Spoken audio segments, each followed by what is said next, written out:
പ്രേക്ഷകർ കാത്തിരിക്കുന്ന കാഴ്ചയിലേക്ക് നമ്മൾ പോവുകയാണ്. ആറ്റുകാൽ പൊങ്കാലയ്ക്ക് തലസ്ഥാന നഗരം എല്ലാം കൊണ്ട് ഒരുങ്ങിക്കഴിഞ്ഞു.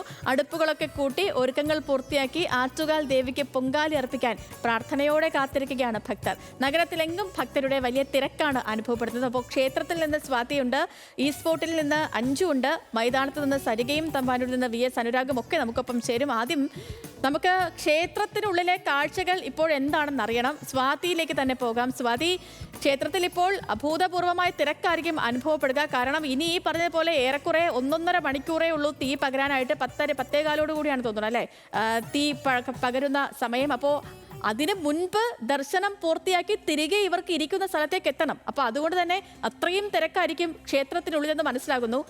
അങ്ങനെ തന്നെയല്ലേ സ്വാതി? സേതുലക്ഷ്മി, അതുതന്നെയാണ്. ഇനി ആ കാത്തിരിപ്പിൻ്റെ മണിക്കൂറുകൾ, ആ ഒരു സമയം, ദൈർഘ്യം കുറഞ്ഞിരിക്കുന്ന ഒരു സമയമാണ്. ആ പൊങ്കാല അടുപ്പുകൾ ഒരുങ്ങാൻ അല്ലെങ്കിൽ പൊങ്കാല നിവേദിക്കാനുള്ള സമയത്തിനേക്ക് ഇനി വളരെ കുറച്ച് നിമിഷങ്ങൾ മാത്രമേ ബാക്കിയുള്ളൂ. ഇപ്പോൾ ഇവിടെ ക്ഷേത്രത്തിലെ കാര്യം പറയുകയാണെങ്കിൽ ഭക്തിയുടെ ഏറ്റവും പാരമ്യതയിൽ എത്തി നിൽക്കുന്ന ഒരു സമയമാണ് ഈ ഒരു സമയം എന്ന് പറയുന്നത്.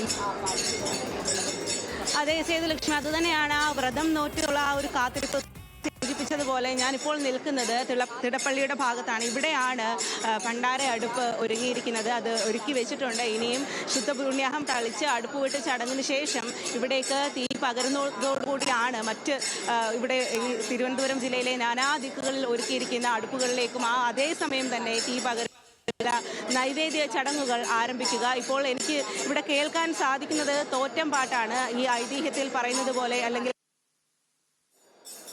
ശരി സ്വാതിയിലേക്ക് മടങ്ങി വരാം.